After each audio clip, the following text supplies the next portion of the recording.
Bueno, estamos acá con el presidente de la Agencia Nacional de Promoción de la Investigación, el Desarrollo Tecnológico y la Innovación, la secretaría que forma parte del Ministerio de Ciencia, que de alguna manera es la que hace de nexo entre el sector productivo y el sector del área de producción de conocimiento, ¿no? El CONICET, los organismos de ciencia.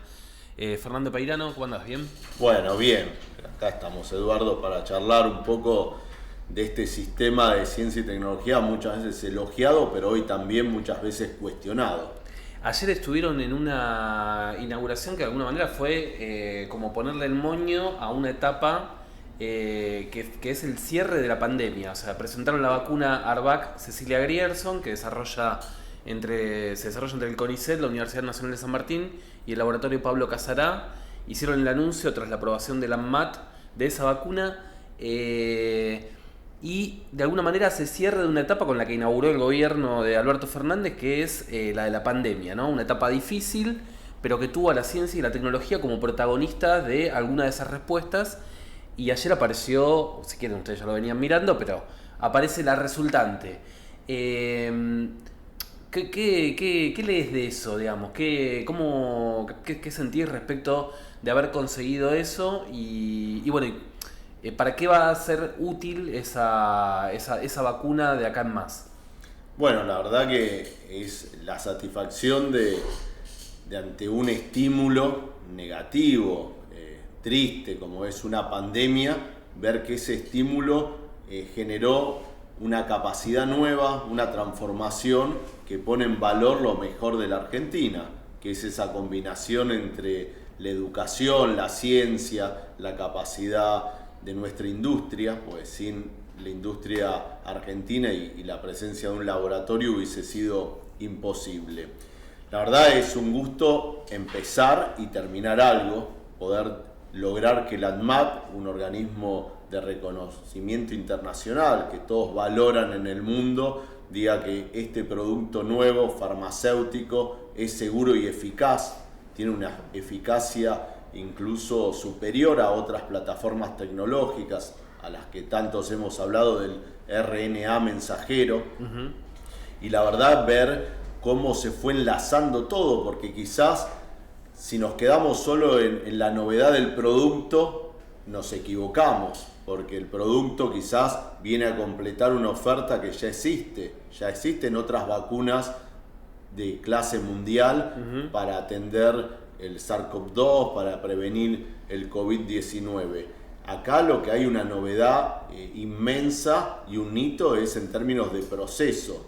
La Argentina no había podido enlazar piezas que tiene, como la capacidad de la Universidad Argentina con el CONICET, enlazar eso con la actividad privada, enlazarlo con los estudios preclínicos en modelos animales, enlazarlo con los estudios clínicos, toda una red que movilizó y le dio contención a más de 2.094 voluntarios, con todo su seguimiento, con todos sus estudios, y enlazar lo que es el financiamiento público, la supervisión, la evaluación pública con la autoridad regulatoria, y el próximo paso y último va a ser la compra pública. O sea, nombré 8 o 10 El elementos. Estado va a comprar parte de esos productos para hacer producción, calculo, para el Bademecum, ¿no? Para que la gente se pueda...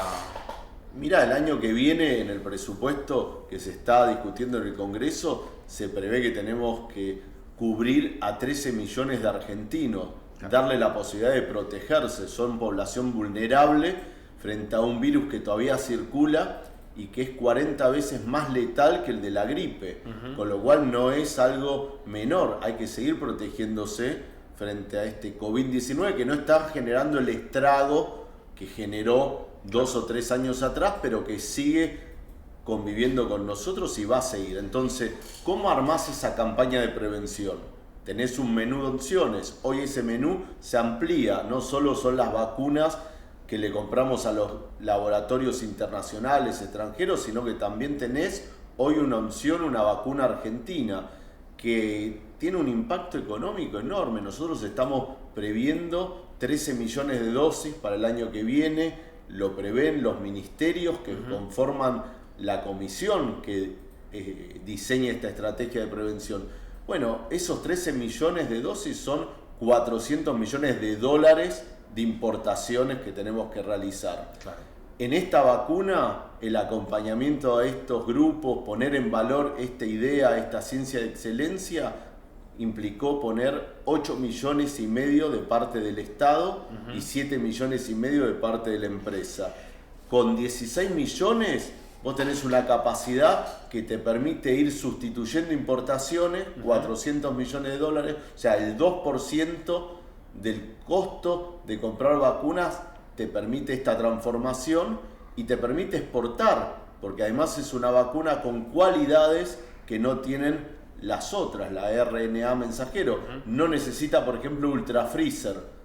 Pensá la logística de la vacunación en Argentina y en muchos países de América Latina, de África, de Medio Oriente, donde las ciudades no son lo dominante, donde no hay esa capacidad, y con una heladera normal podés conservar una vacuna como esta vacuna argentina frente a los costos de logística de la del RNA con ultrafreezer, con freezer de menos de 70 grados. Ya la escuchaba Juliana Casataro que hablaba sobre este tema, y una de las cosas que destacaba Juliana, que es la investigadora a cargo de la investigación, digamos, del desarrollo de la vacuna, es que lo que deja la vacuna, lo que ella rescataba como que deja la vacuna, es capacidades instaladas dentro del sistema científico como una huella, ¿no? Es como una especie de camino que no existía, ¿no? Un sendero que no existía y que te permite de alguna manera ya la próxima vez ir en la misma dirección más fácil o en menos tiempo, o tal vez, digamos, que el día de mañana cuando digan, como sucedió al principio de la pandemia, ¿no? Porque acá hay dos velocidades de innovaciones, porque al principio de la pandemia también hubo desarrollos de otro tipo de innovaciones. Me acuerdo de la luz ultravioleta para desinfección de hospitales, me acuerdo de los túneles de viento, me acuerdo de los respiradores artificiales, del barbijo Atom Protect, ¿no? Que incluyó una pyme textil. Entonces, la escuchaba ayer a Juliana y un poco lo que ella rescataba era esta huella, ¿no? Es esta capacidad instalada. Coincido, porque nosotros tenemos desafíos más sistémicos, estructurales, el desafío de pasar de la ciencia a la tecnología, de pasar de un conocimiento profundo, bien fundado, de excelencia sobre por qué ocurren las cosas, a generar dispositivos que lo pueda usar alguien que no conoce todo eso, que no tiene esa formación, pero sin embargo ese conocimiento se convierte en una solución. Y eso es una vacuna. Conocimiento para neutralizar o estimular nuestro sistema inmunológico a un dispositivo que sin aprender ni conocer nada sobre eso funciona. Entonces, pasar de ciencia a tecnología es un desafío, es una metamorfosis difícil. Pocos países lo logran, tienen esa capacidad. Y acá, para que esa metamorfosis funcione, vos necesitas enlazar, como decía antes, muchas piezas valiosas que tiene la Argentina, pero que habitualmente no encajan, están aisladas. Somos un país reconocido por nuestra capacidad de investigación clínica, es de hecho el principal rubro de inversión en I+D privada, y sin embargo las ideas argentinas no se benefician de esa plataforma de investigación clínica. Bien. Básicamente lo usamos como soporte a desarrollo de laboratorios extranjeros. Entonces, hoy lo damos vuelta. Lo que antes había una pared, un dique, lo convertimos en un puente. Claro. Y nosotros prevemos en la agencia el año que viene seleccionar 5 ideas que merezcan una inversión importante en investigación clínica y poder entonces quizás otras enfermedades, otras vacunas, aprovechar este camino, esta huella a la cual vos te referías y no tener el costo de ser pionero y abrir camino. Bien. Ahora hay un camino que queremos pavimentarlo para que las buenas ideas argentinas pasen de la ciencia a la tecnología, pasen de ser reconocidas en un paper a ser soluciones en la vida cotidiana. Bueno, esa transformación no fue nada fácil. Es más, no estábamos seguros que se pueda concretar. Hubo muchos momentos de incertidumbre y de definiciones de seguir o no. y Juliana pasó todas las evaluaciones, porque también en estas semanas habló mucho de la capacidad de evaluación del sistema, y acá esta idea se detectó en abril del 2020, y cuando la detectamos tuvimos la virtud de nunca abandonarla, de exigirle pero nunca dejarla de lado, e ir sumando la inversión como quien va subiendo en una escalera de complejidad y cada vez llegar más alto. Vos mencionabas algo que me parece interesante y me parece lindo debatir respecto de los sistemas de ciencia y tecnología, es complejizar la discusión no solamente hacia afuera. Vos planteabas a partir de una problemática, digamos, social, aparece una respuesta del sistema de ciencia, y esa respuesta tiene que estructurarse sobre la base no solo de la investigación, sino también de la tecnología.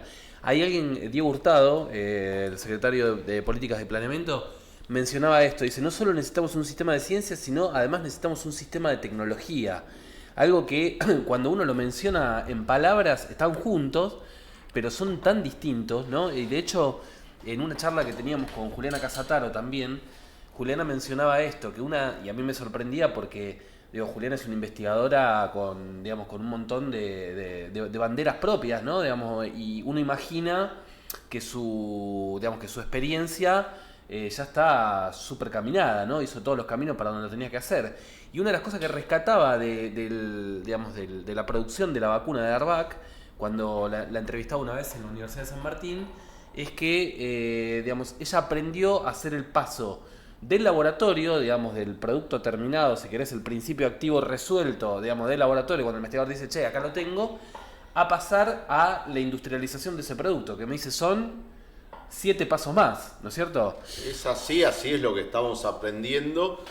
Y mirá, la innovación y la tecnología requiere combinar saberes. Desde luego hay un impulso y un elemento base que es el saber científico, académico, validado, como bien conocemos. Y también necesitamos el saber productivo, saber tecnológico, que en este caso lo aporta Casará. Hubiese sido imposible realizarlo si no tenemos industria argentina, porque si no, ese saber no está en el país.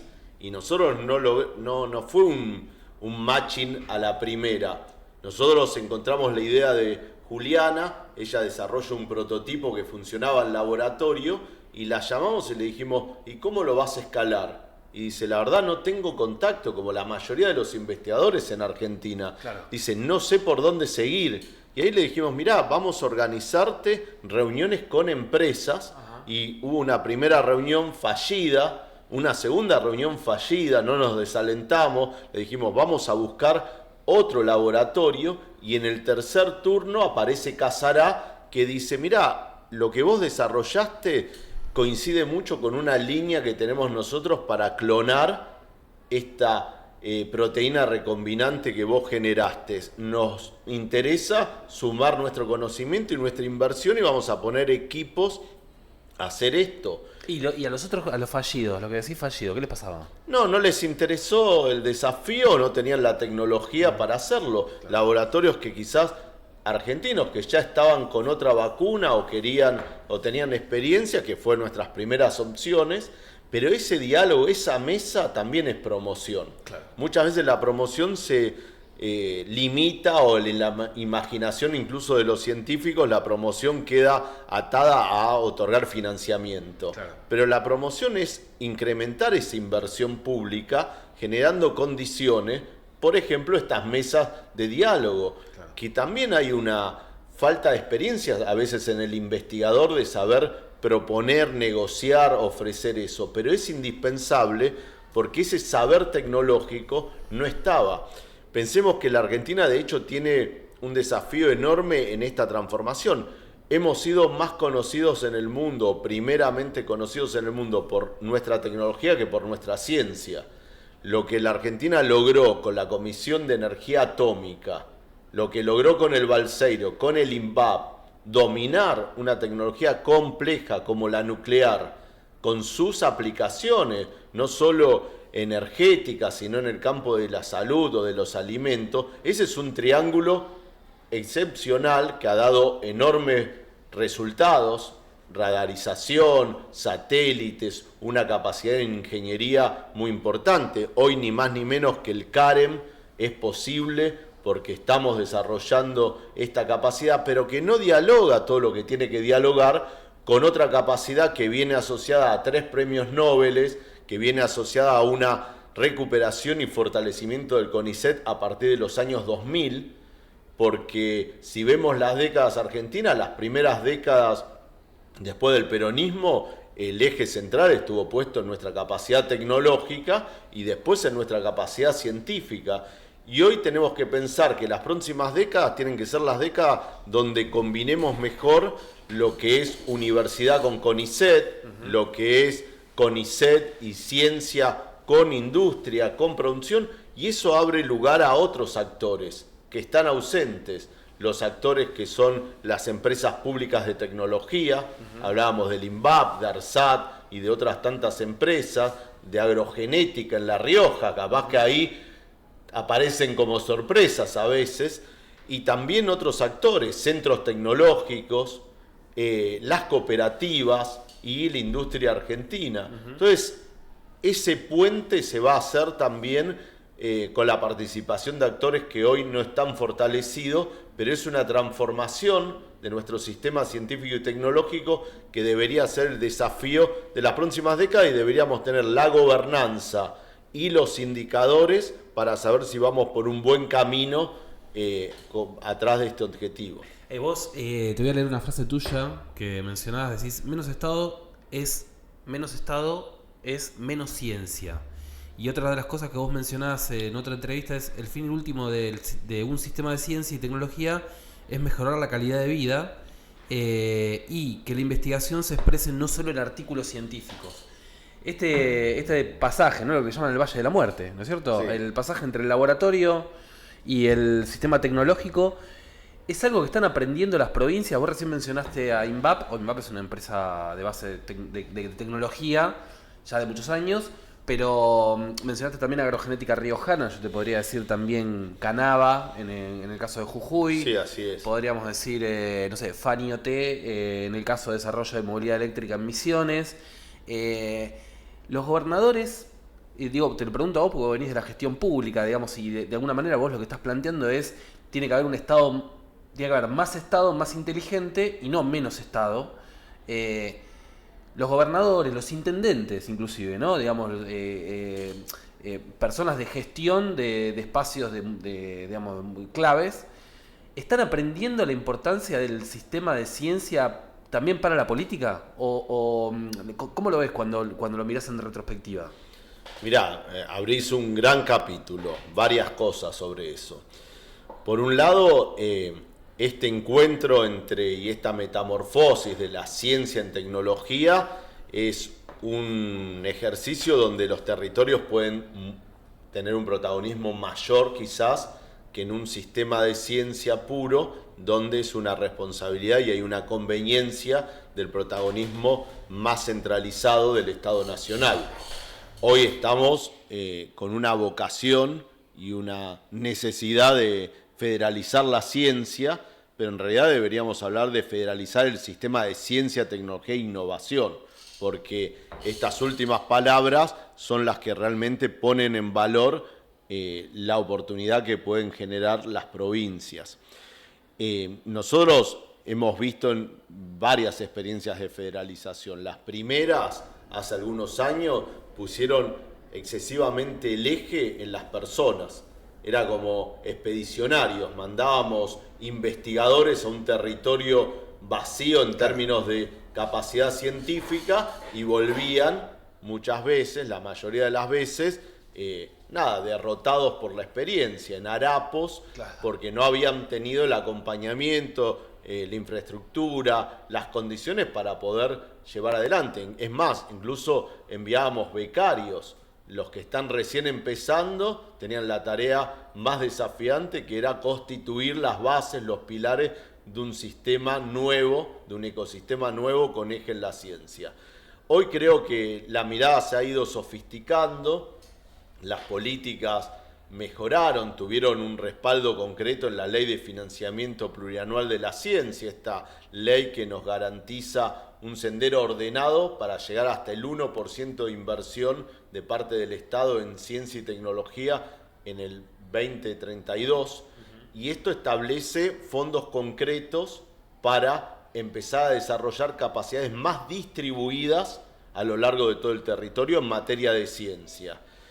Esto es importante, tener capacidades más distribuidas, y esto tiene que ser complementado con ese puente hacia la producción y hacia la tecnología.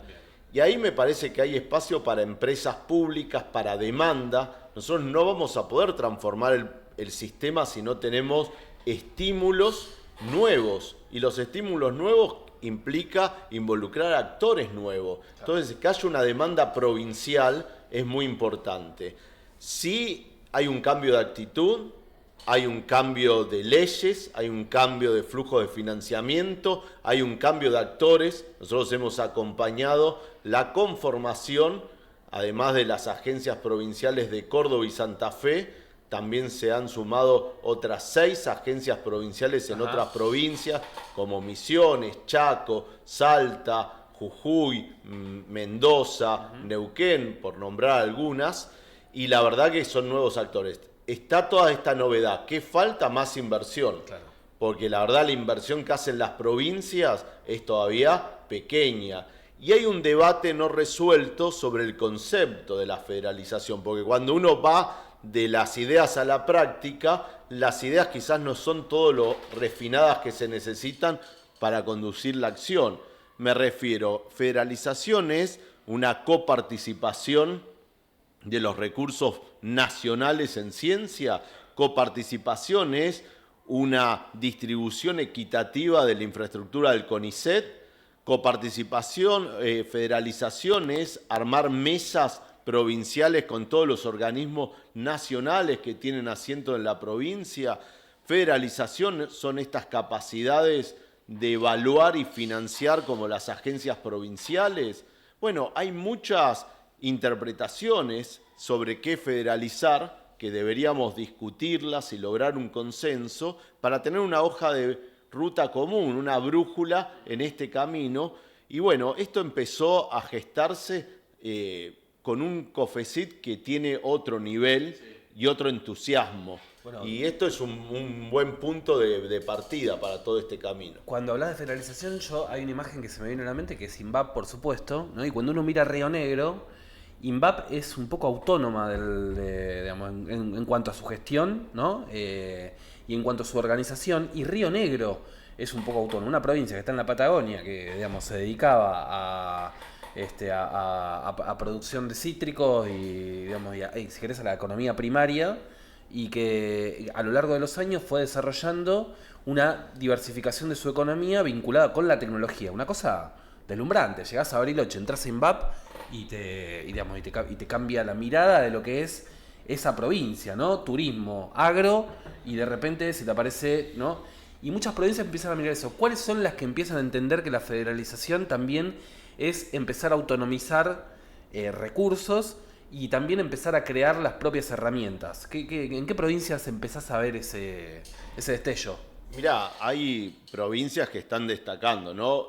Cuando uno mira, desde luego, Santa Fe con la biotecnología, Córdoba con biotecnología, pero también con el clúster de software, y son provincias que logran algo difícil, que es superar el umbral de la masa crítica de capacidades, instituciones, de personal calificado que se necesita. O sea, la barrera a la entrada para sumarse como un actor con protagonismo y con motor propio desde las provincias es alta, no es fácil entrar.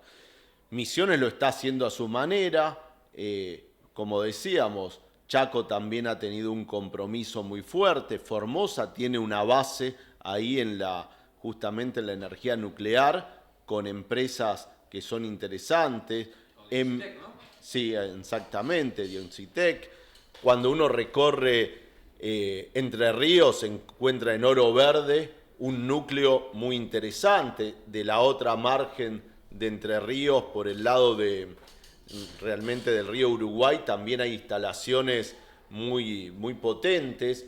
bueno, hablábamos de Santa Fe, en Jujuy, en Salta, hay una capacidad interesante. Lo que ha mejorado La Rioja ha decidido, vos sabés que La Rioja tiene 5 universidades, tiene carreras de informática y no tenía empresas de informática. Claro. Y hubo una política activa de traer hacia La Rioja empresas de informática que cuando descubrieron esa riqueza de gente formada, no empleada, aceleraron el paso y se sumaron, y ahora hay una inversión muy grande de armar un polo tecnológico en La Rioja. Bueno, San Juan, Mendoza son provincias que tienen una tradición enorme en educación superior y tienen la capacidad también de desarrollar tecnología. La Patagonia, bueno, nada, uno repasa la experiencia de Comodoro Conocimiento años atrás, lo que vos referías del INVAP. Bariloche es la ciudad argentina con más participación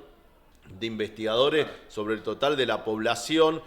Tierra del Fuego, con su misión de ser el enlace en un país que es bicontinental, y la importancia que está cobrando el mar argentino y la Antártida, y el rol de la ciencia para discutir soberanía sobre eso, con lo cual hay enormes oportunidades. Hay que superar esa valla alta de capacidades que se requieren, y hay que lograr entonces un entendimiento estratégico entre nación y provincia. Nosotros a esto lo llamamos federalismo concertado. Concertar esta alianza no es bajar financiamiento, es compartir capacidades. Por eso hemos formado desde la agencia más de 450 técnicos, profesionales, cuadros que están en las gestiones provinciales, pero que les hemos transferido el know-how de cómo trabaja la agencia para que lo repliquen.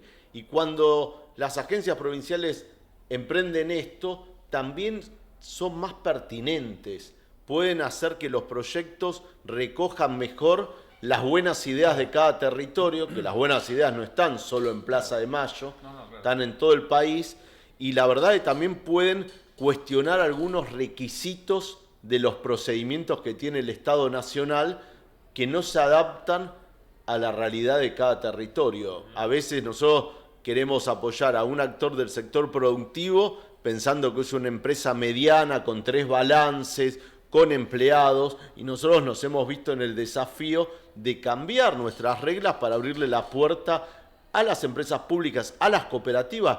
Revisamos todos los reglamentos de la agencia para eliminar toda referencia y definición a una unidad productiva por el número de empleados, porque en la burocracia estatal, si viene una cooperativa y le preguntamos cuántos empleados tiene, no lo puede contestar porque tiene participantes de la cooperativa, no asalariados. Claro. Y eso los dejaba fuera. Parece algo trivial, pero que te excluye del sistema de innovación a un actor que hoy en Argentina tiene mucho peso. No solo las cooperativas de trabajo, de la economía social, sino también las empresas o las cooperativas de software nucleadas en FATIC, por ejemplo.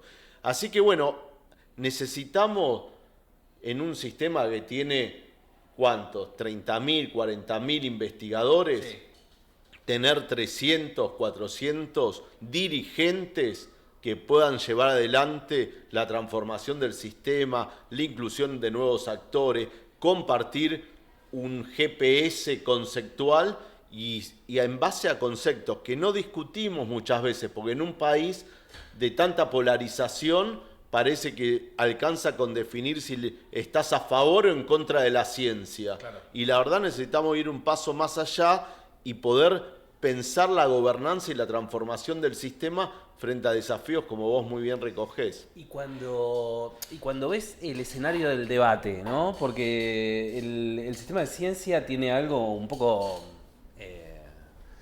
¿cómo decirlo? Algo que de alguna manera a veces parece que cierra la grieta, ¿no? La famosa grieta.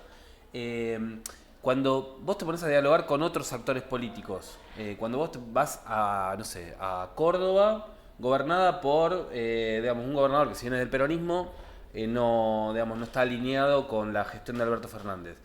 cuando te sentás a hablar con ellos, ¿hay un punto de acuerdo? ¿Hay miradas en común? ¿En qué hay miradas en común, digamos, para pensar en este fortalecimiento del sistema científico y tecnológico? Porque digo, no creo que, digamos, a ninguna de las provincias les parezca mal tener, digamos, incentivar desde el lugar de estas empresas público-privadas, me imagino IMSA, en el caso de Mendoza, y las que mencionábamos recién, ITEC, ¿no? Pero ya nacional. Hay puntos de acuerdo con otras fuerzas políticas, hay, digamos, lugares donde vos decís, bueno, dentro de esta coalición de gobierno se puede dialogar con un sector, ya con otro sector no se puede dialogar porque está como en otra vereda. ¿Cómo lo ves a eso? Mirá, lo que hemos ejercido siempre, tanto cuando me tocó estar al frente del Plan Argentina Innovadora 2020, que es un proceso de planificación que involucró a más de 1.300 actores, participaron gestando 36 grandes proyectos donde las tecnologías transversales eran el sustrato, pero que buscábamos esta transformación que relatábamos, pasar de la ciencia a la tecnología, resolver problemas en cada uno de los puntos del país. Eso me dio una experiencia que lo que hay que preguntar es hacia dónde querés ir, no de dónde venís. Los que quieren ir hacia el mismo lado que vos querés ir y te van a ayudar, tienen que ser tus socios. Después uno tiene definiciones a nivel país que pueden diferir, pero si coincidimos en esto, se abre el diálogo. Ahora, rápidamente el diálogo tiene que ir acompañado de compromiso, de inversión, de esfuerzo, de colaboración, de aceptar ciertas metodologías que sabemos que funcionan. Entonces, ese es el segundo paso inmediato. Y cuando uno ve las leyes que se han aprobado en estos años, porque estos han sido años de recuperación, justamente frente a una fuerza política que cuando le tocó gobernar hizo retroceder muy fuertemente a nuestro sistema de ciencia y tecnología. Por el macrismo, ¿no? Sí, claro, el presidente Macri estuvo al frente de una gestión donde el presupuesto cayó de manera muy significativa, lo que los científicos argentinos empezaron a hacer en el 2015 con 100, en el 2019 lo tenían que resolver con 60. Claro. Una caída, una reducción de 40 puntos reales, una dejerarquización en las instancias de toma de decisión. No teníamos ministerio en el 2019. Se había indicado que el país iba a mejorar cuando eliminábamos el Ministerio de Ciencia, el de Trabajo, el de Salud, y un cuestionamiento a la razón misma de hacer ciencia en Argentina. Muchas cosas que hoy vemos ya tuvimos su antecedente sobre el cuestionamiento a la libertad de investigación, sobre ridicularizar mucho trabajo en las ciencias sociales. Bueno, tuvo sus antecedentes. Entonces hubo una recuperación, era la primer compromiso electoral que teníamos nosotros cuando llegamos en el 2019, volver a poner las cosas en su lugar, volver a recuperar el piso que teníamos en el 2015. Y sobre eso hubo construcción, mejoraron los presupuestos, hay más fondos que en el 2015, los sueldos de los investigadores están mejor que en el 2015, se recuperó la pérdida y se elevó algo después de 6 jerarquizaciones que se le otorgó a los investigadores del CONICET. Los becarios pudieron recuperar poder de compra, los PICTs aumentaron en cantidad y en el valor unitario de cada proyecto, en una situación de país muy difícil, una macroeconomía que muchas veces daña y diluye todos estos avances. Pero hubo una recuperación y una transformación en el piso también institucional. Leyes como la del financiamiento plurianual de la ciencia, el apoyo a la economía del conocimiento, la tercer fuente hoy de divisas genuinas de la Argentina, tiene un marco normativo específico para estimularlo. La ley de promoción de la nanotecnología, que se suma a la renovación del régimen de biotecnología. Estamos peleando porque el Senado apruebe la recuperación del crédito fiscal para I+D.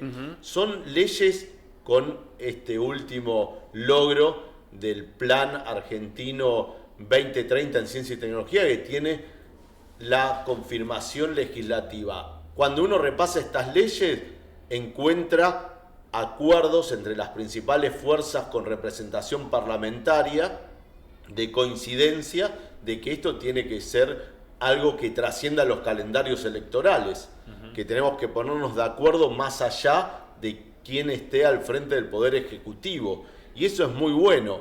Ahora aparece en el escenario una fuerza que cuestiona estos acuerdos, este contrato social, que muchos sospechamos que no tiene su correlato en la sociedad argentina, que la sociedad argentina sí tiene algunos principios que valen incluso entre los votantes de Milei, por ejemplo. Claro. La educación pública, lo que es el sistema de ciencia y tecnología. Pero bueno, esto genera un antes y un después y vamos a ver cómo la democracia ordena para no destruir lo que tanto nos costó construir y que es una oportunidad cierta de resolver problemas. Circula un video en redes sociales de 3 laburantes de la construcción que no es de ahora, es de lo vi. Inmediatamente cuando gana Milei las elecciones, las primarias,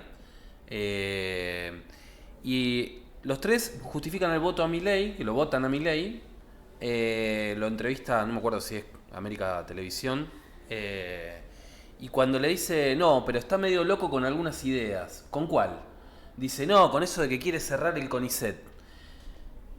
¿Cómo? O sea, hay una lectura hermosa, o sea, yo leo, ¿no? Una lectura social, de legitimidad social, digamos, en ciertos lugares que estamos en común. Vos decís, che, si yo hablo con los representantes de ciencia y tecnología de ciertas fuerzas políticas, hablan más o menos el mismo lenguaje que yo. Si hablo con la sociedad, respeta a las instituciones de la ciencia, pero en el término de las decisiones, de la aparición de estos grandes actores que están arriba, ¿no? Que son los que terminan definiendo el presupuesto, hay discoordinación. ¿Cómo se logra un acuerdo que llegue hasta ahí, ¿no? ¿Cómo se logra un acuerdo que inclusive un presidente, más allá de su sentido del humor o su predisposición o mala predisposición, respete cosas que ya están establecidas? Yo creo que es una muy buena muestra de que la materia prima para tener políticas de Estado en Argentina está presente. Que en el contrato social, incluso de un laburante que está lejos del día a día del trabajo en una universidad o de un laboratorio, sepa que su país va a ser un mejor país si tiene ciencia, esto es un muy buen punto de arranque para que la dirigencia construya sobre eso, sobre ese acuerdo, sobre ese reclamo incluso, una política de Estado que nos permita desplegar el potencial que tenemos. Ahí está el desafío dirigencial, ¿no? Y la contradicción incluso con algunos que intentan representar a esos laburantes. Me parece que, vuelvo a lo que decía antes, al sistema de ciencia y tecnología le faltan cuadros que puedan expresar esa necesidad de sofisticación de nuestro sistema de ciencia y tecnología, una nueva gobernanza a lo largo de las instituciones. Hay más de 22 instituciones que conforman la estatalidad de la ciencia y la tecnología en Argentina. El ministerio que tiene más instituciones bajo su gestión es el Ministerio de Economía, no es el Ministerio de Ciencia y Tecnología. El Ministerio de Economía hoy es responsable de conducir a la CONEA, a la Comisión de Energía Atómica, al INTI, al INTA, al instituto que tiene que custodiar y expandir el mar argentino, al INIDEP, todo lo que es minería, con todo el potencial que tenemos y lo controvertido que es la explotación minera. Bueno, tenemos que también saber reorganizar. Quizás a veces tenemos en el sistema de ciencia mucho Estado y poco gobierno, poca decisión estratégica orientadora. Este es un mix que hay que resolver. Nosotros en la agencia hemos buscado combinar el apoyo basal a la rutina de la investigación y la generación de nuevos investigadores en Argentina con el PICT, junto con darle fuerza a los temas estratégicos anclados en 5 vectores o ejes. El eje de la salud, los alimentos, la producción verde, la transición energética y la transición digital. Pueden convivir el apoyo basal con el orientado, pero necesitamos tener una dirigencia que pueda hacer esta combinación y que las políticas de ciencia y tecnología estén presentes en todos los desafíos del Estado. Claro. Hoy tenemos también una aparición del fenómeno Milei, porque hay una distancia muy significativa entre los conceptos y las experiencias. El concepto de la educación pública está mucho más arriba que la experiencia del aula concreta. Lo que pasa en un aula no tiene la calidad ni refleja adecuadamente la expectativa que generamos cuando apuntamos a tener educación pública. Lo mismo en salud, el acceso a la salud y lo que pasa en una sala de atención primaria, en especial en el conurbano. Entonces, ¿cómo vamos a cerrar esta brecha?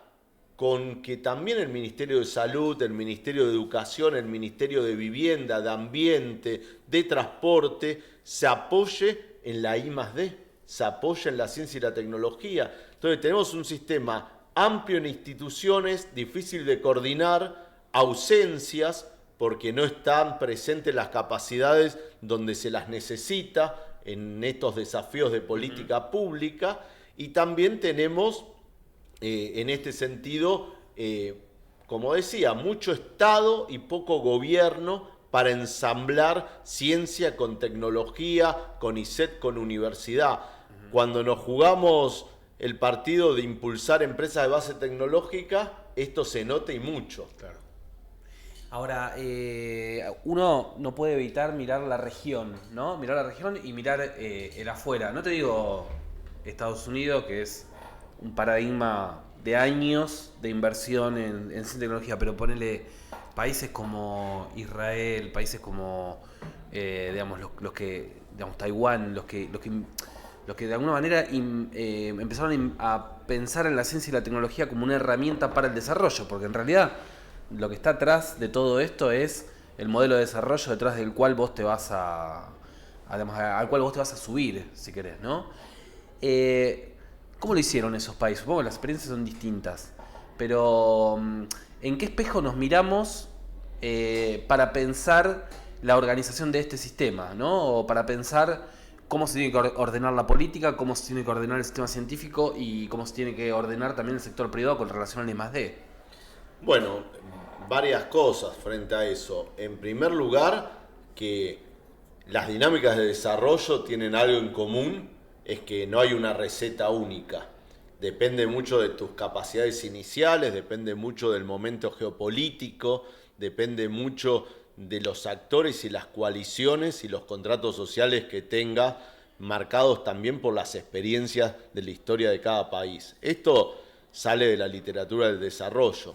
Argentina tiene una cualidad, que no tiene restricciones importantes en recursos naturales. No somos un país que podamos vivir de nuestros recursos naturales, porque el coeficiente entre la riqueza natural y el número de habitantes que somos no es tan favorable. No es tan favorable comparado con Australia, Nueva Zelanda, los países nórdicos, Canadá o incluso Chile. Claro. Nosotros tenemos que sumarle valor a esos recursos naturales. Tenemos una capacidad productiva industrial notable. Claro. En América Latina, junto a México y Brasil, somos los países que hemos logrado tener la sofisticación de generar valor agregado a partir de la industria. Claro. Y eso nos da una posición importante. No podemos ser solamente un país donde la locomotora sea la industria. Necesitamos incorporar los servicios basados en el conocimiento. Hablábamos antes de la importancia exportadora de este sector, del agro, de nuevas actividades, pero tenemos también esa pieza, ese engranaje, la capacidad de trabajo de varios eslabones. Vos sabés que en Argentina hay muchas empresas transnacionales, pero que destacan que tienen todos los proveedores, las pymes, que los acompañan para generar valor. Y la industria es un gran aglutinador.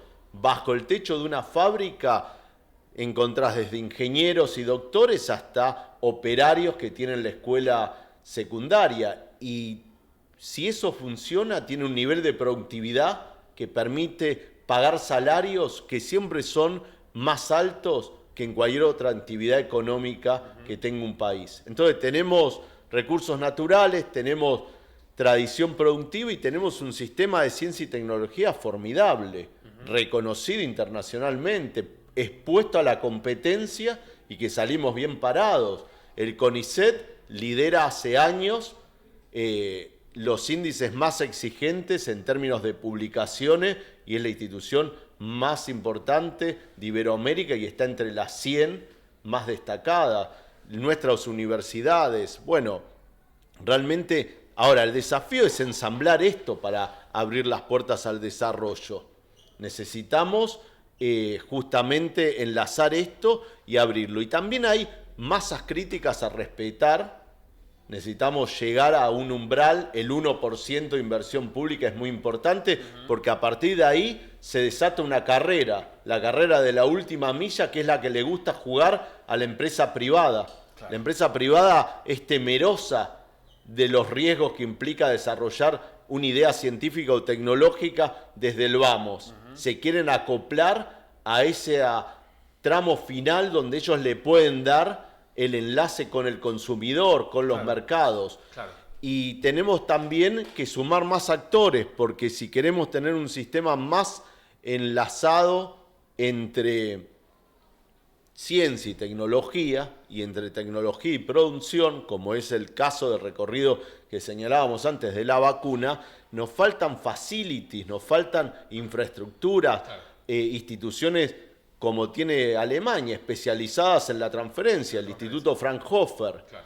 A veces, mirá, me gusta esta metáfora, nosotros en estos años hemos encontrado socios en el sector privado, por ejemplo, Glaxo reconoció que ideas argentinas, una idea argentina de un equipo de investigación tiene el potencial de resolver cuestiones oncológicas, convertirse en un fármaco. Esa idea tiene ese potencial que justifica que este laboratorio multinacional decide invertir $1.000 millones eventualmente en esta idea hasta las últimas consecuencias. Esto es como que encontramos un socio para ir a Mar del Plata y apenas llegamos a Atalaya nosotros nos bajamos. Claro. Porque nosotros hemos transferido esta oportunidad a Glaxo porque no tenemos la oportunidad de escalarla, la idea de probarla a otro nivel porque no tenemos esos actores. Claro. Entonces nos quedamos con un plan de ir hasta la playa, pero nosotros nos bajamos muy tempranamente y nosotros tenemos que lograr no llegar solos a Mar del Plata quizás, pero ir hasta lo más lejos que podamos porque el rédito, la recompensa de aportar esa idea, que quizás no tenemos la capacidad para hacerla enteramente nosotros, pero sí de desarrollarla y desplegarla mucho más, es un rédito mucho más importante cuanto más lejos pueda llegar. Claro. Entonces tenemos ahora abierto todo un capítulo de discusión de cómo ponemos en valor el capital intangible que genera nuestra universidad, nuestro sistema científico, cómo es una verdadera palanca para la inversión privada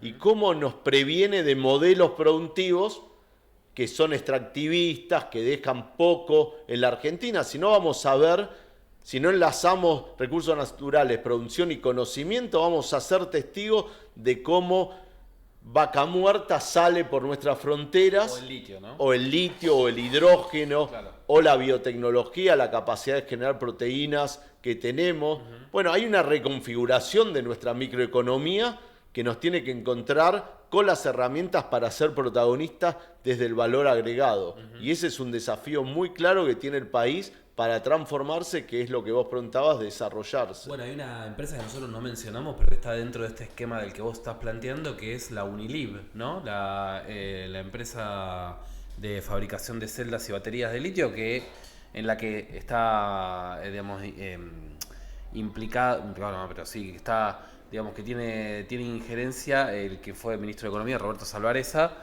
desde ITEC, pero también tenés actores ahí, ¿no? La Universidad Nacional de La Plata, el Ministerio, y bueno, y la propia YPF, ¿no? Jugando su rol en captar esto, ¿no? Justo vos mencionabas el caso del litio y el caso del hidrógeno y el caso de Vaca Muerta, en captar conocimiento o en hacer de punto de fuga del conocimiento hacia esos lugares para captar el know-how.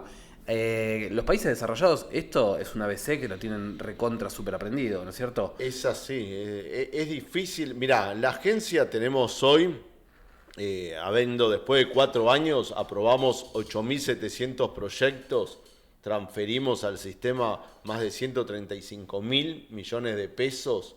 Son evaluaciones que han implicado miles de participantes de la comunidad científica.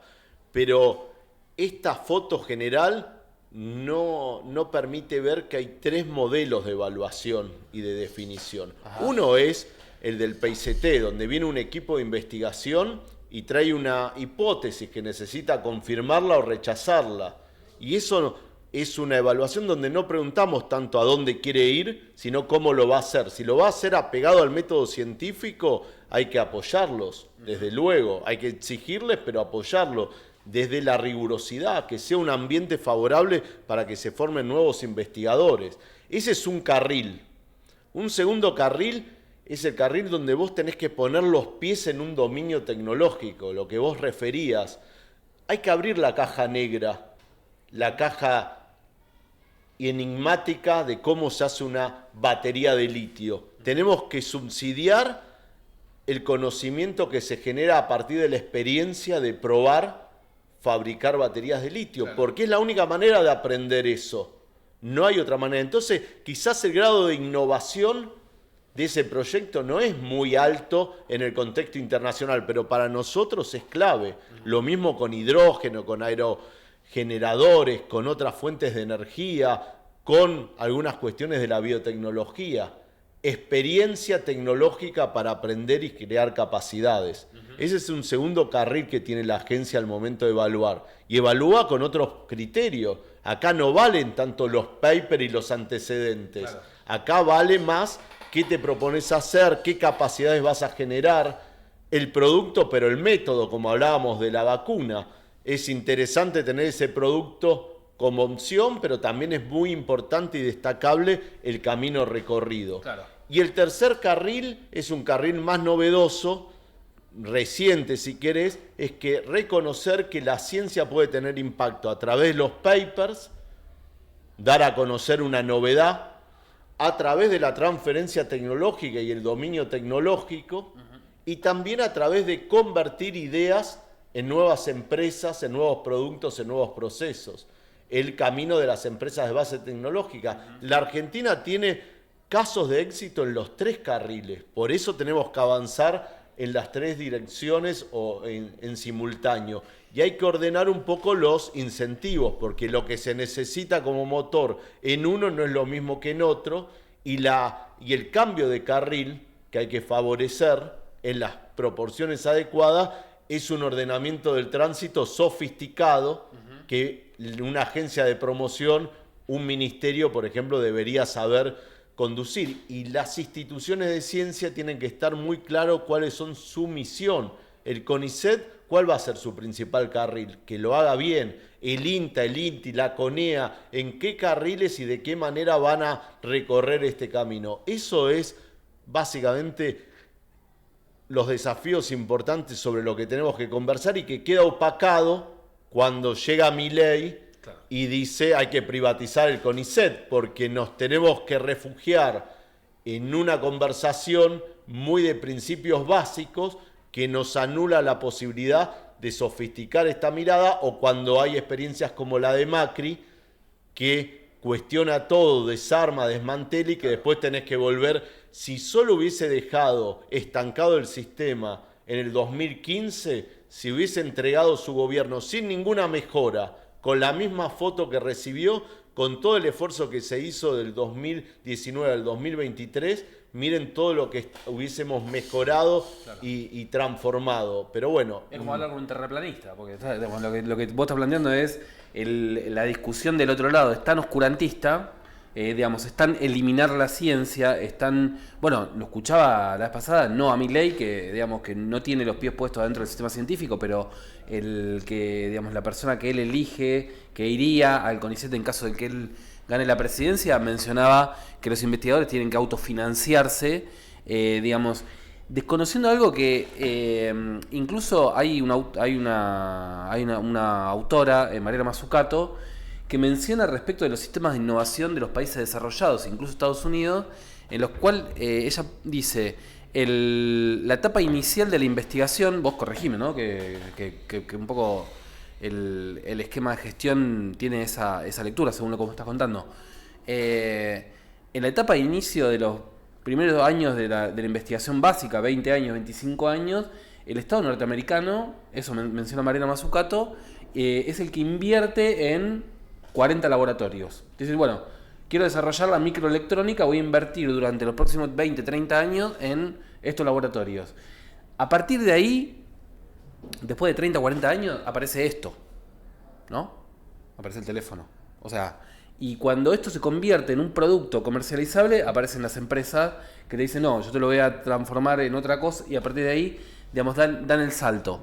Ahora, esa parte de la inversión pública que menciona Mazzucato, en esta discusión con los Milei, digamos, parece como inexistente, ¿no? Como, digo, esa experiencia, la experiencia de un Estado fuerte, digamos, hay como un liberalismo extremo, entiendo, que acá no lo leen, ¿no? Pero que en Estados Unidos sucede.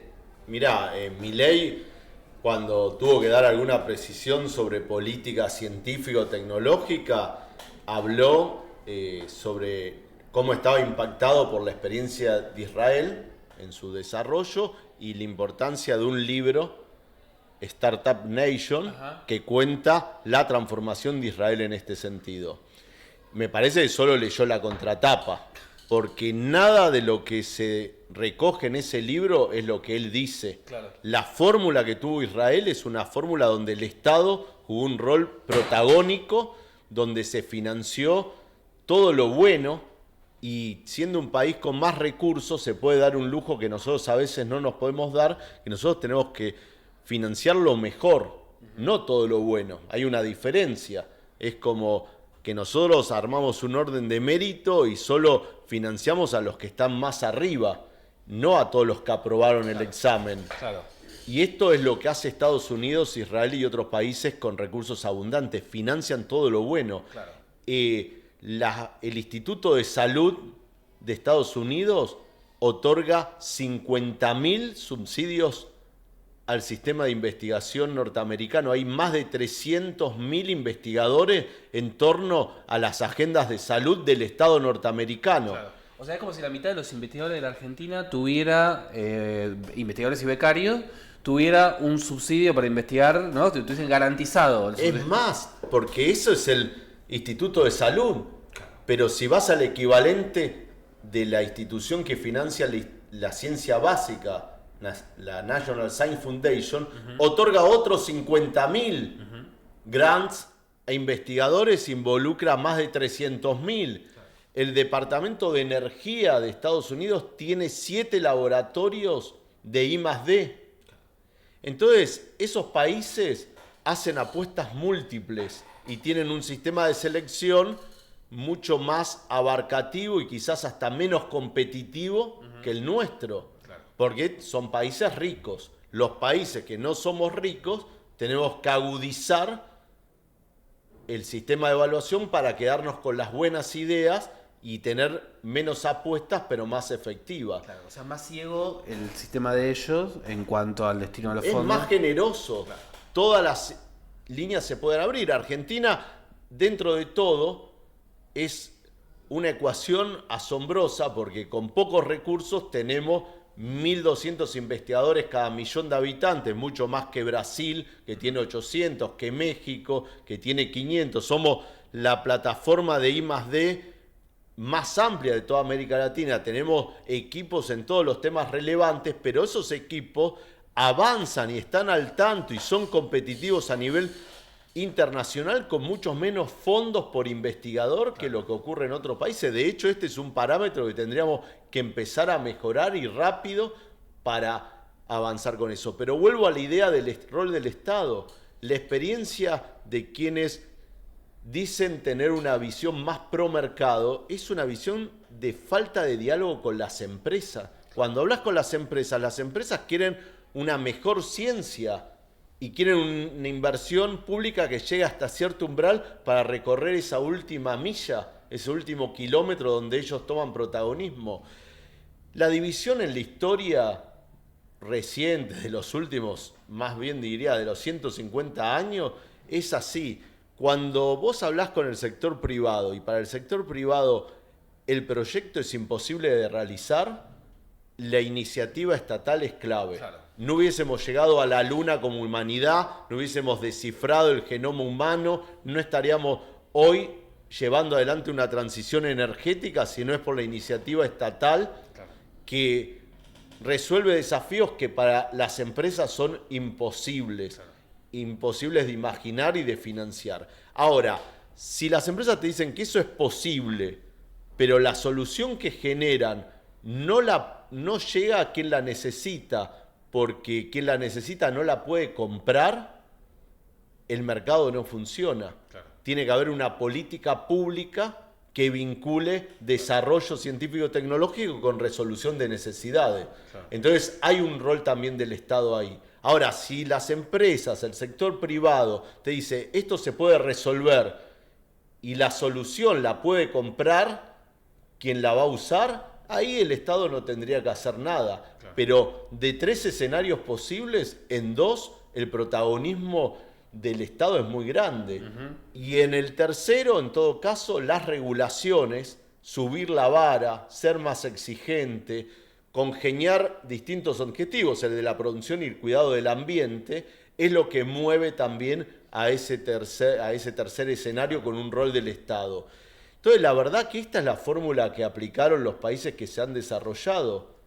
Y esto es lo que no reconocen quienes a veces en Argentina hablan desde una posición liberal y contraponen Estado y mercado en lugar de discutir en qué medida y de qué forma se combinan. Esto es lo que relata Mazzucato, claro, esto es lo que recoge nuestro plan de 2030, que está organizado en términos de emisiones que al sector privado le parecen imposibles de abordar, claro, y es lo que estamos haciendo en Argentina. O sea, si Argentina es un collage de fotos, donde hay fotos que reflejan un subdesarrollo, una deuda social, situaciones que duelen de pobreza, Argentina también en ese collage tiene fotos que se parecen mucho más a un país ya desarrollado, claro, que es su sistema universitario y su sistema de ciencia. Lo que tenemos que hacer es mejorar este collage, pero mejorando las fotos feas, claro, no las fotos que ya reflejan un país maduro, que todavía hay que seguir mejorando, sofisticando, que no es solo un cambio de cantidades, sino cualitativo, no hay duda, pero no podemos cuestionar este acuerdo. Y esto es una discusión de la dirigencia. Yo creo que, como vos bien reflejabas, la intuición popular, el conocimiento de la experiencia habla que Argentina sabe que tiene un potencial en la ciencia, uh-huh, en la tecnología, en el conocimiento muy grande, que es un factor transformador y de movilidad social que nadie quiere abandonar, porque saben que vamos a tener menos chances de resolver estos acertijos. Sí, ahora hay una trampa en mirarse en países que no son de la región, ¿no? Tipo Israel, Estados Unidos, Alemania y demás, y es probablemente si se aplican ese modelo liberal que plantean digamos, las fuerzas de, digamos, en particular Milei, digamos, pero también ciertas ideas del liberalismo que viene de Juntos por el Cambio, del PRO particularmente, nos parezcamos más a Chile, Perú o Panamá de lo que nosotros creemos, ¿no? Porque no están en nuestro horizonte el imaginario de la región. ¿Cómo son esos sistemas? O sea, ¿en qué nos convertiríamos si el día de mañana fuéramos Perú, Chile o Panamá? Me refiero al sistema científico, ¿no? ¿Cómo funcionan esos sistemas científicos en sus ecosistemas? Mirá, me tocó la suerte estos años de ser presidente de la RELAI, que es la Red Latinoamericana de Agencias de Innovación, de las agencias que promueven ciencia y tecnología. La región es una región muy despareja. Chile quizás es una excepción a esos países andinos que vos señalabas, porque es un país que tiene algunas islas de excelencia en algunos temas que eligió, pero no tiene la amplitud que tenemos nosotros como plataforma de I+D. Y tener amplitud y diversidad es el mejor recurso frente a lo inesperado. Una pandemia no se podía prever, pero sin embargo nosotros teníamos equipos entrenados en lidiar con virus hace muchos años y eso nos permitió rápidamente tener test de diagnóstico rápido, resolver cuestiones claves para el sistema de salud, monitorear la marcha del virus, etc.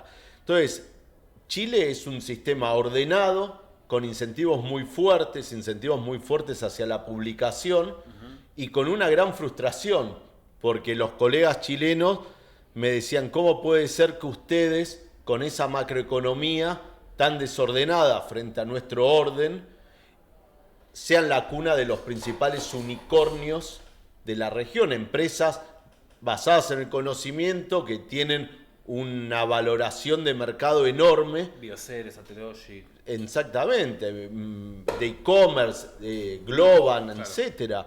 Y ellos han tenido una política de fomento de las startups frustradas porque lo único que hicieron fue enviar a sus mejores exponentes hacia Estados Unidos. No quedó nada en términos de empleo ni de capacidades en Chile. Claro. Entonces, esa es una cuestión. Los otros países andinos, quizás Colombia es la excepción de un sistema que ha tenido muchos vaivenes, que hoy mismo vuelve a tener un recorte muy fuerte en el presupuesto, que no logra cuajar, que han apostado por convalidar, por ejemplo, pagar por publicar, y lo único que han encontrado es caer en la trampa de estas editoriales, claro, porque han tenido que conformar un fondo que no deja de crecer para tener las mismas publicaciones que tenían antes. Claro. Es una transferencia neta hacia las editoriales. Claro.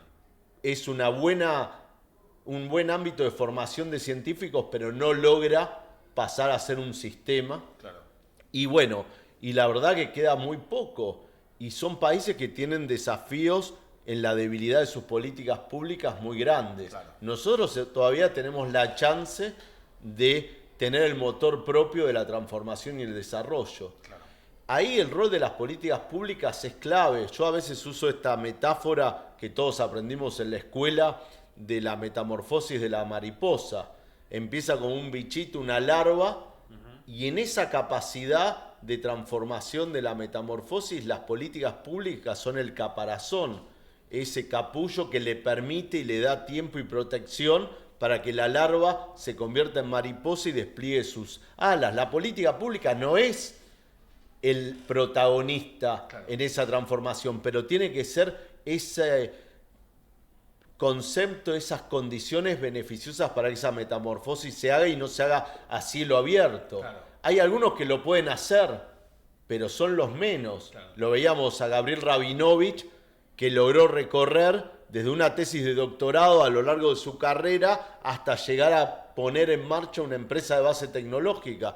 Convirtió una idea en una solución tecnológica. Bueno, lo pudo hacer a veces a pesar de las políticas públicas por sus vaivenes en Argentina, pero Argentina tiene algo de eso. Claro. Entonces tenemos que avanzar e ir hacia países que han transformado. América Latina no es el mejor reflejo donde nosotros vamos a encontrar la brújula para desarrollarnos. Sí. Pero muchos países, muchos dirigentes, muchos proyectos políticos creen que esto es demasiado, que somos un país de mierda, que no somos un país que merezcamos hacer este intento, que no somos un país que tengamos que seguir fortaleciendo y mejorando el Estado, que tener políticas públicas en esto, y sobre todo la idea de sistema, porque científicos tienen todos los países. Claro. Países con sistema de ciencia y tecnología que pueda lograr esta metamorfosis de la que hablábamos, muy pocos. Y ese es el corazón del desafío que tenemos hoy por hoy. Claro, bueno, eso yo te iba a poner el caso, vos hablabas de esta metáfora de la mariposa, eh, digamos, todos cuando se lanzaron los SAOCOM, me refiero a la clase política, me refiero a, digamos, estaban todos deslumbrados con el lanzamiento de los satélites, pero para el lanzamiento de los satélites, por ahí, en el caso de los sistemas de ciencia, hay que hacer una arqueología digamos, de dónde surge, ¿no? Y si no había inversión, como vos mencionabas recién, de políticas públicas en relación con la Comisión Nacional de Energía Atómica, ¿no? Que hace del corazón de claro, esos proyectos. digamos, donde nacen los físicos que después van a ir digamos, al desarrollo de la industria satelital, ¿no? Los físicos, digamos, la gente digamos, del Balseiro, ¿no? Digamos, los formados en el Balseiro van a transferir después a ese sector. Ahora, es interesante la metáfora esta de la mariposa porque es una construcción silenciosa. Vos recién decías es intangible, ¿no? Esa palabra me parece interesante. Capital intangible, claro. Hay muchos capitales, financiero, especulativo, industrial, Exacto. pero nosotros generamos capital intangible. Exacto, así que me parece súper interesante la charla, me parece que hay algo no perceptible digamos, en los sistemas de ciencia y tecnología, pero con gran impacto, ¿no? Es como una especie de dominó, ¿no? Digamos que no sabemos cuál va a ser el final, digamos, cuando hoy estamos invirtiendo digamos, en la primera ficha, ¿no? En ese sentido, la verdad que nada, es interesante escuchar, digamos, que hay una lectura analítica respecto de eso que no se ve, pero también hay que hacer una arqueología de lo que se hizo, ¿no? Hay que tener un buen balance, que no es fácil por estas condiciones que hablábamos, y también hacerse cargo que hay muchas funciones huérfanas todavía. Claro. La institucionalidad que tenemos no se hace cargo de algunos elementos claves. Por ejemplo, sabemos quién le paga el sueldo a los científicos, sabemos quién paga la llegada de un nuevo equipamiento, no sabemos quién pone el personal técnico para que ese equipo funcione o el mantenimiento, claro, o los consumibles de ese equipo. Todavía tenemos un sistema con muchos espacios por cubrir y eso es lo que a mí me gusta transmitir, ¿no? Claro. Que la sofisticación, la evolución tiene que ir hacia ese lado. Y hay cosas que hemos resuelto en estos años para hacer valer ese capital intangible. Por ejemplo, la agencia acompañó en su historia la formación de 175 nuevas empresas de base tecnológica. Hoy generamos las condiciones para que el apoyo ya esté resuelto de las próximas 240. Bien. Apoyo en términos de capital semilla, de darle los primeros $500.000, de hacer una inversión pública que no sea la responsable de todo, sino traccionar inversión privada, de que tener aceleradoras que hacen company building, que transforman esas capacidades y complementan a esa idea científica. La verdad, el sistema se va cubriendo, pero lo tenemos que hacer de manera más rápida, más decidida y sin retrocesos, sin retrocesos como los que hemos visto. Entonces, la verdad que ese es el punto donde estamos hoy.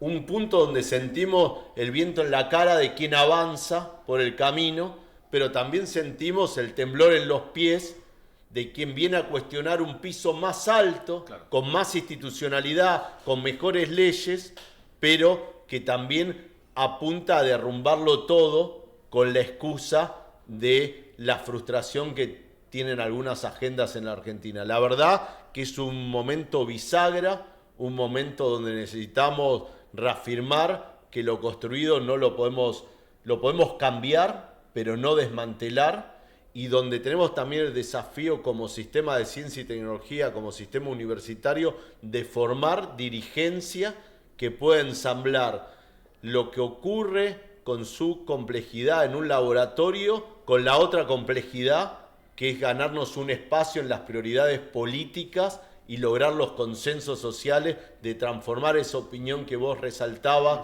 de un trabajador, de un laburante, sobre la oportunidad que significa, claro, tener ciencia y tecnología en el país, que podamos hacer de eso un contrato social amplio que nos garantice no tener que volver a discutir una y mil veces lo mismo y poder entonces sí avanzar a tener mejores instituciones y mejor apoyo para lo que la clave. ¿Cuántos países pueden pagar 18, 16 millones de dólares para un proyecto de ciencia? Muchísimos. ¿Cuántos países pueden hacer de eso una vacuna? Solo los que tienen ciencia de excelencia. Claro. Fernando, muchas gracias. Bueno. Así que... Gracias, Eduardo, por esta charla. Y bueno, esperemos que quienes nos siguieron también se interesen y se sientan motivados y sepan que tenemos un enorme potencial que tenemos que desplegar. Nada es inviable en Argentina, tenemos que proponernos poder hacerlo. Bueno, tenemos la base cultural, ¿no? Yo creo. Eso converso siempre con estudiantes de las materias que doy, que en la clase media argentina, ¿no? y también en los sectores bajos, la educación universitaria es un horizonte. O sea, terminas en quinto año, en sexto año de la secundaria, y los padres ya le están preguntando a los hijos, digamos, qué carrera van a hacer. Me parece que ahí hay un germen cultural interesante para poder, digamos, hacer base para el sistema de ciencia, ¿no? Bueno, estamos acá desde la Tecnoteca, que es nuestra pequeña contribución para que ese horizonte no sea solo de las clases medias, claro. Que todos los chicos y chicas, todos los pibes y pibas en Argentina tengan esa experiencia de poder utilizar la tecnología, el conocimiento, poner en valor sus saberes para construirse su futuro, un futuro colectivo.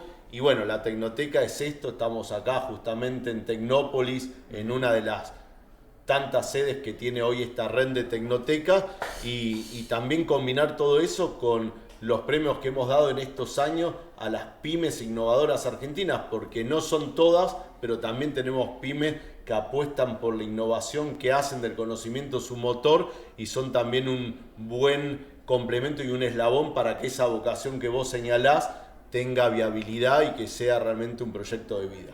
Gracias. Gracias a vos.